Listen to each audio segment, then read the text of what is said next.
Padre amado Señor, cuántas gracias, Señor, te damos porque podemos reunirnos en tu nombre, Señor.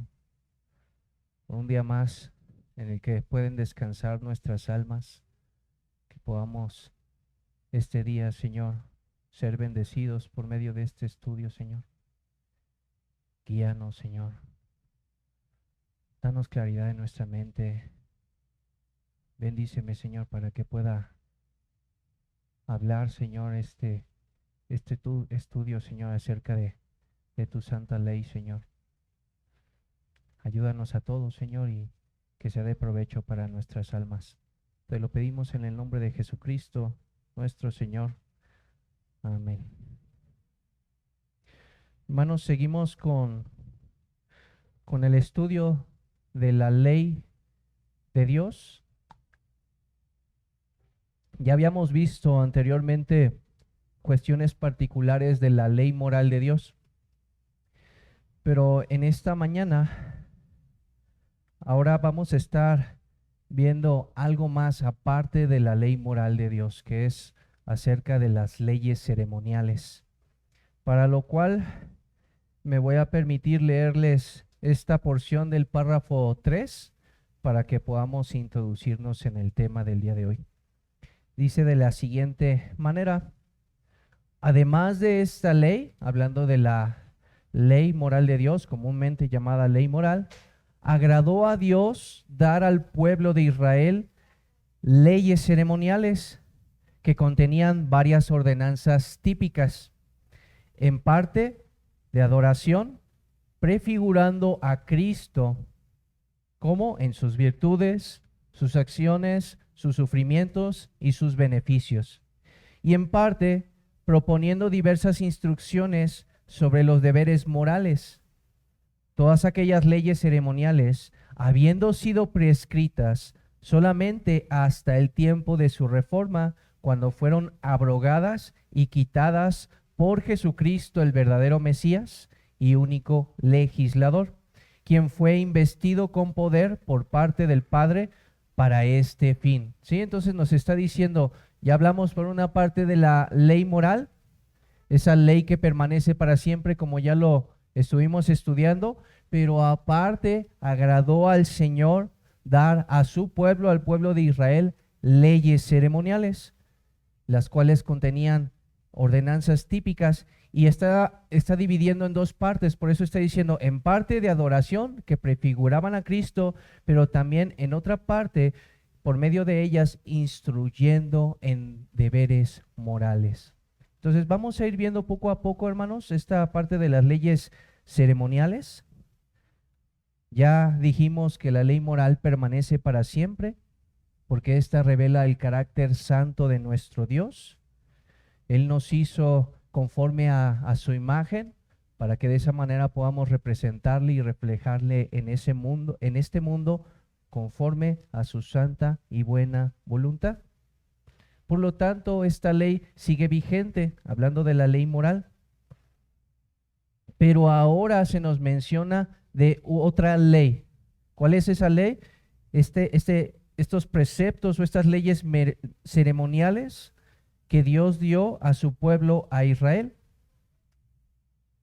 Entonces, primeramente lo que podemos preguntarnos es, ¿qué son esas ordenanzas típicas?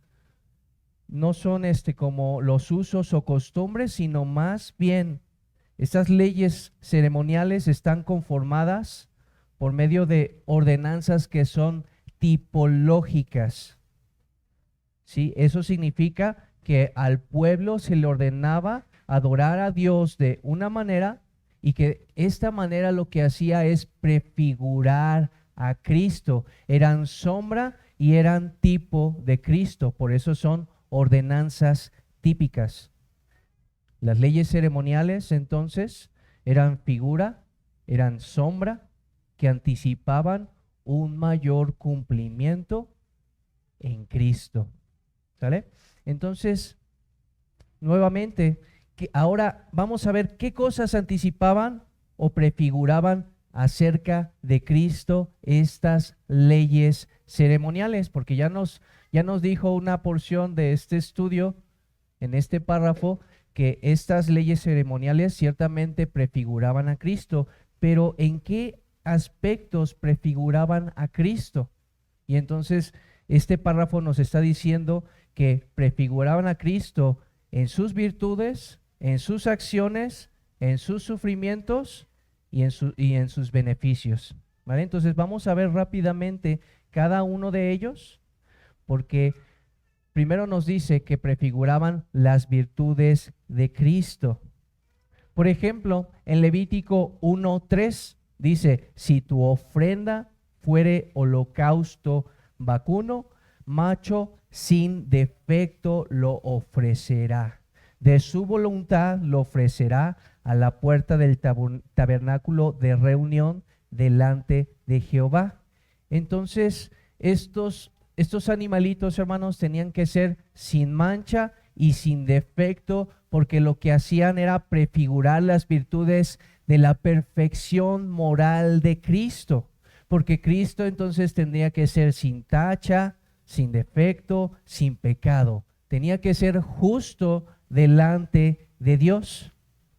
Por otra parte, también nos habla que también las acciones prefiguraban las acciones que se realizaban por medio de estas leyes ceremoniales a Cristo. Porque en el antiguo pacto se mostraban, por ejemplo, la entrada del sumo sacerdote al lugar santísimo. Y se hacía una vez al año. Una vez al año, entonces, después de hacer un sacrificio, el sumo sacerdote entraba una vez al año y entonces esparcía la sangre sobre el propiciatorio para hacer expiación. Esta acción prefiguraba lo que Cristo un día iba a hacer también en un tabernáculo no hecho por manos humanas. Miren cómo dice, por ejemplo, Hebreos 9 de 11 y 12. Dice, yo se los leo, la entrada del sumo sacerdote en el lugar santísimo, una vez al año, el sumo sacerdote entraba en el lugar santísimo para esparcir la sangre del sacrificio para expiar el pecado de su pueblo. Y Cristo dice, por medio, como nuestro sumo sacerdote, creo que no la anoté aquí, hermanos, discúlpenme, pero entró e hizo expiación por medio de su sangre en aquel tabernáculo que no fue hecho por manos humanas. Y se mostraba también tanto la debilidad del antiguo pacto, hermanos, porque tenía que estar haciendo sacrificios continuamente, pero Cristo, una vez que entró en este tabernáculo perfecto, hizo para siempre perfectos a los santificados, dice las Sagradas Escrituras. Otra dice, por medio de la imposición de manos, lo que se prefiguraba era la transferencia simbólica de los pecados a los animalitos.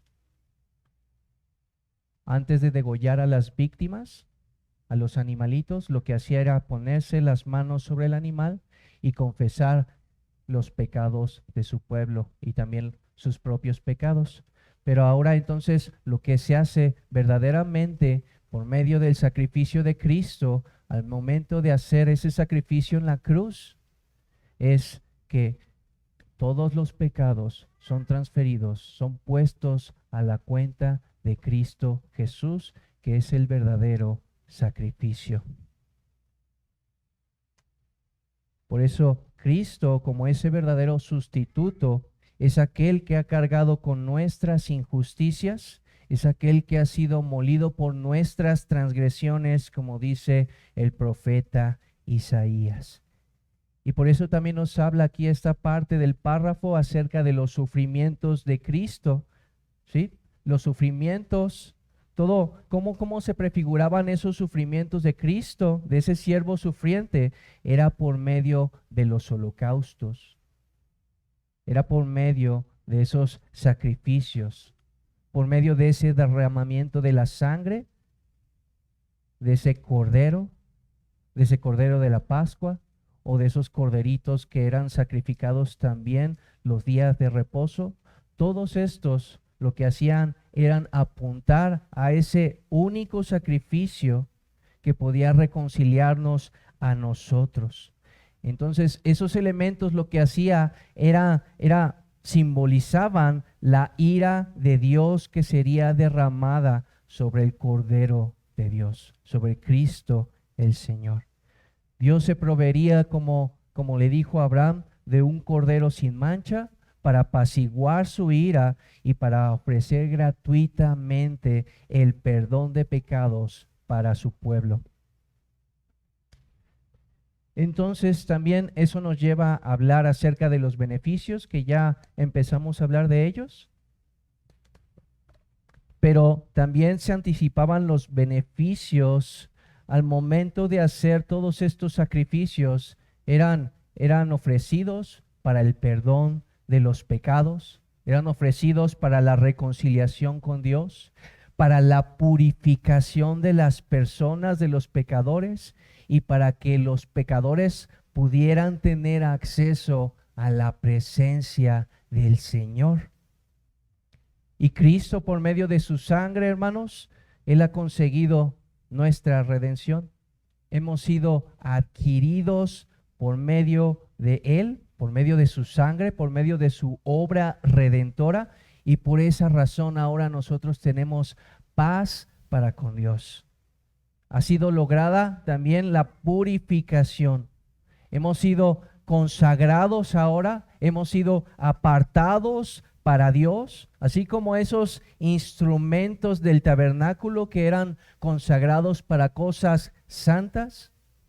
También nosotros, por medio de esa obra de nuestro Señor Jesucristo, hemos sido santificados para vivir vidas agradables delante de Dios, vidas santas, vidas piadosas para Él. De hecho, hermanos, el arca del pacto simbolizaba la presencia especial de Dios en medio de su pueblo Israel. Solo que ellos no podían entrar libremente. Solamente una vez al año el sumo sacerdote podía entrar, una vez al año, como lo mencionamos, para hacer expiación por su pueblo. Pero Cristo ha logrado el acceso a la presencia de Dios de manera permanente, porque Él ha dado el pago justo. Lo que no pudieron hacer la sangre de los machos cabríos, lo que no pudo hacer entonces la sangre de los animalitos, porque el pecado hace separación entre nosotros y Dios, al punto, hermanos, que somos llamados hijos de ira, lo mismo que todos los demás, hijos de desobediencia, hijos de condenación. Pero ahora, por medio de ese único sacrificio de Cristo Jesús, somos aceptados. Esa es parte de los beneficios: aceptados, adoptados, amados en Cristo Jesús. De hecho, si nos ponemos a pensar, cuando hablan acerca de las genealogías, si mal no recuerdo, en el Evangelio según San Lucas, nos habla acerca de Adán como ese hijo de Dios. Y es algo que Adán, por causa de su transgresión, perdió, pero es algo que por causa de la justicia de Cristo Jesús, Él ganó para todos nosotros, para que por lo tanto las Escrituras nos digan que mirad cuán amor nos ha dado el Padre, que se nos ha dado el privilegio de ser llamados hijos de Dios. Pero no solamente entonces prefiguran a Cristo, ciertamente lo hacen, pero esta parte de este párrafo nos está diciendo que además de prefigurar a Cristo, también las leyes ceremoniales tienen una instrucción moral. Dios entonces ha dispuesto para enseñarnos verdades espirituales a través de todas estas. Por ejemplo, nos habla las Escrituras acerca de que se debe de abstener, por ejemplo, el pueblo de Israel de lo fermentado. Y Cristo utilizó la ley ceremonial para decirnos que eso que dice de abstenernos de la levadura tiene una implicación espiritual, porque no les estaba diciendo a su pueblo que literalmente deberían de abstenerse de la levadura, sino que estaba hablando en términos espirituales. Estaba aplicando entonces esa ley ceremonial para tener un resultado en nuestras vidas, una aplicación espiritual. Su pueblo entonces debería de abstenerse de las enseñanzas falsas, de la hipocresía, de la corrupción espiritual, porque los estaba llamando a vivir en santidad. Pablo utiliza la misma aplicación. En otro ejemplo, cuando dice, no pondrás bozal al buey que trille, por ejemplo, está eso en Deuteronomio 25:4. Y ahí es donde está realizando una aplicación de este principio, de esta ley ceremonial, aplicándola a un principio moral, donde está diciendo, el trabajador es digno de su salario. El trabajador tiene el derecho para beneficiarse del trabajo, de su trabajo. ¿Sí? Entonces, vemos entonces que aunque pueden prescribir todas estas leyes ceremoniales, hermanos, también es importante distinguir que no fueron solamente hechas para prefigurar a Cristo, sino que una vez que han prescrito, como lo vamos a ver en un momento, también fueron puestas para que seamos nosotros enseñados en principios morales para la aplicación de nuestras vidas. ¿Ok? Entonces, la siguiente pregunta sería, ¿cuándo prescribían estas leyes ceremoniales? Porque si, hermanos, si las leyes ceremoniales son como que la sombra o el tipo de Cristo, entonces deben de prescribir en un momento. ¿Cuándo? Cuando llega el cumplimiento de las cosas que están prefigurando. Así que a diferencia de las leyes morales, todas las leyes ceremoniales son temporales. Una vez que llega el cumplimiento de esta ley que es Cristo, dejan de ser vigente. Por eso ya no son demandadas todas estas leyes ceremoniales en el nuevo pacto.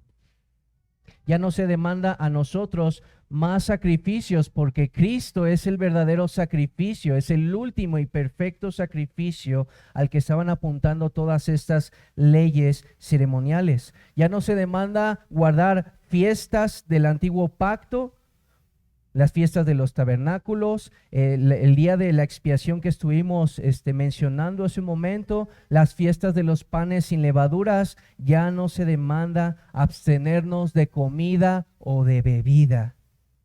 ¿Sí? Por eso dice las Escrituras en Colosenses 2, 16, 17. Por tanto, nadie os juzgue en comida o en bebida o en cuanto a días de fiestas, luna nueva o días de reposo, todo lo cual es sombra de lo que ha de venir, pero el cuerpo es Cristo. Sí, mis hermanos, ya no estamos bajo las leyes dietéticas que formaban parte de todas estas leyes ceremoniales. Ya no consideramos a algunos animales inmundos, como lo decían las Escrituras, porque esos animales inmundos tipificaban a los gentiles. Y que por eso cuando están entrando en el arca de Noé, están entrando tanto animales puros como animales impuros. Y estos están tipificando tanto a judíos como gentiles que están entrando al arca de la salvación, que es Cristo Jesús. Por eso, una vez que cuando se le está revelando eso a Pedro, cuando le dice, Pedro, mata y come, le dice al Señor, cuando muestra ese lienzo donde había puros animales inmundos, no, Señor, yo nunca me he contaminado, pero él no estaba entendiendo lo que le decía el Señor, porque el Señor le decía, no llames inmundo lo que yo he limpiado, lo que yo he purificado, porque eso era solamente una sombra o un tipo de lo que habría de venir. Y una vez que ha venido Cristo, entonces esas cosas ya no son necesarias, ya no son vigentes. Y por eso dice la Escritura que el Señor Jesucristo, hablando de los alimentos, declaró puros todos los alimentos.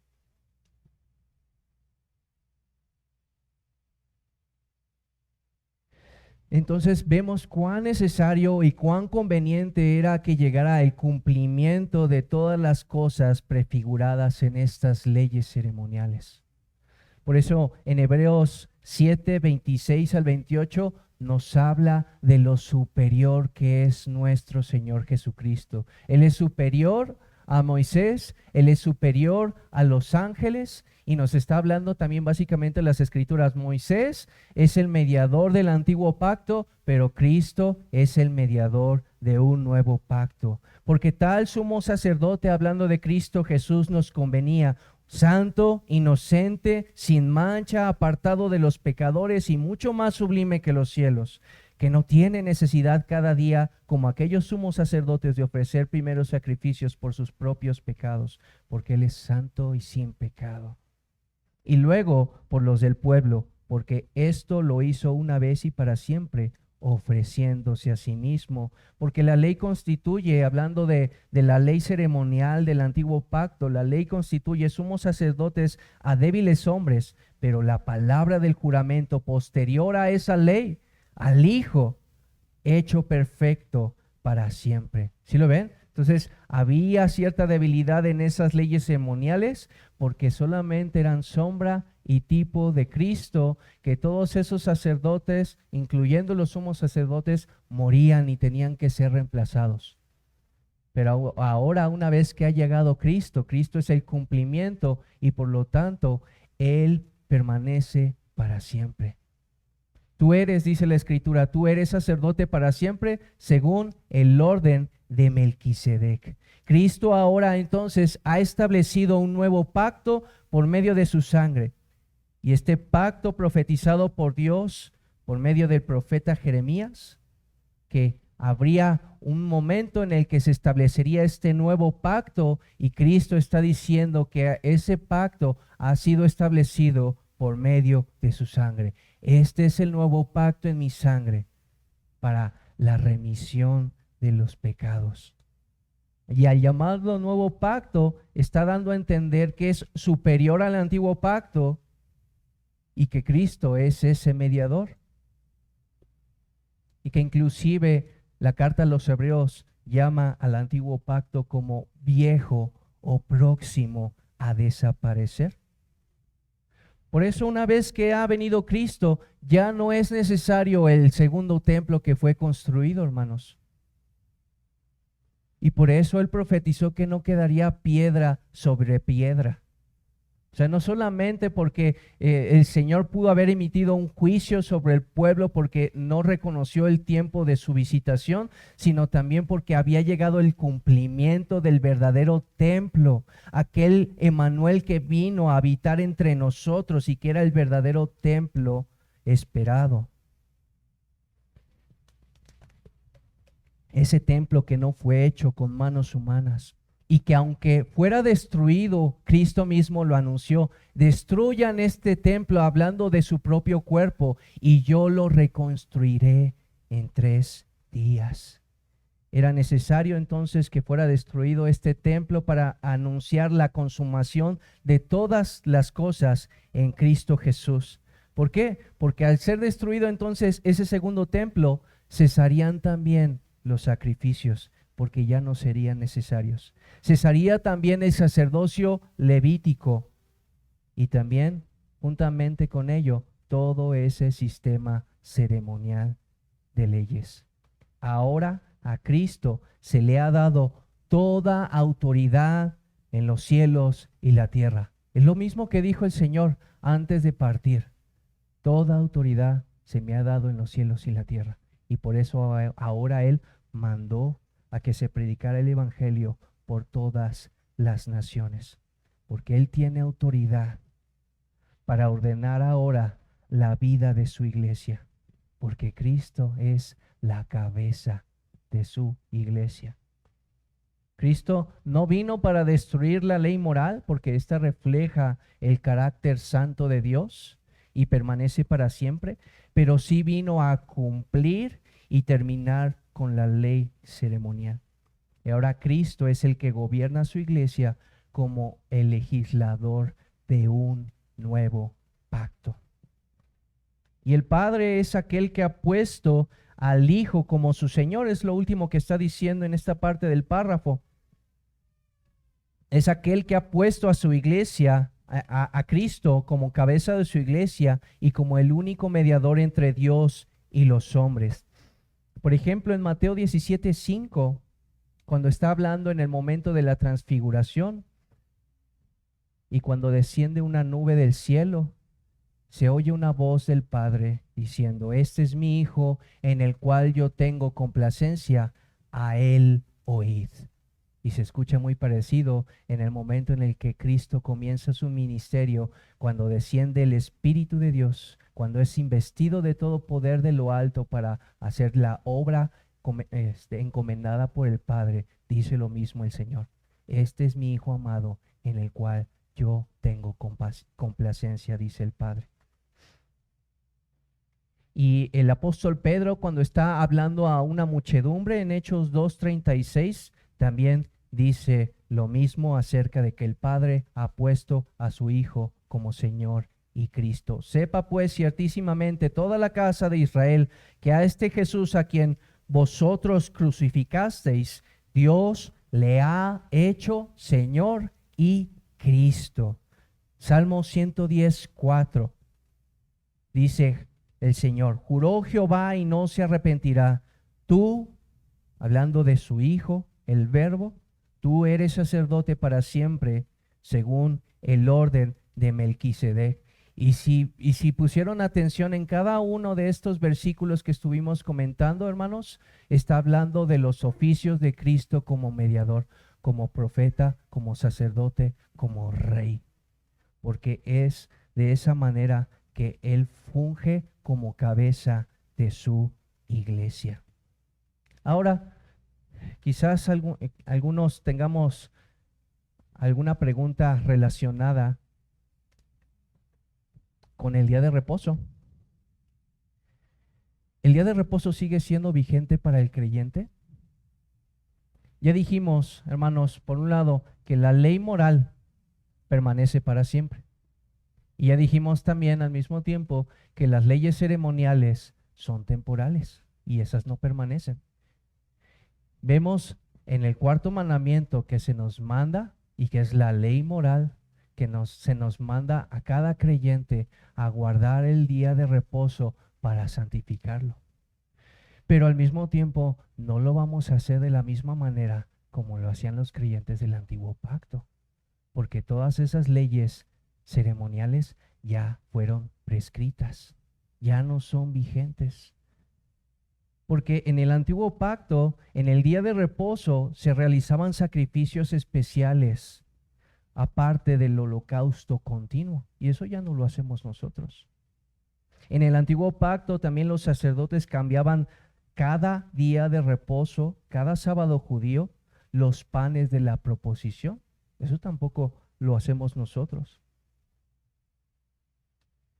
El día de reposo judío se celebraba la liberación de la esclavitud de Egipto, ¿no?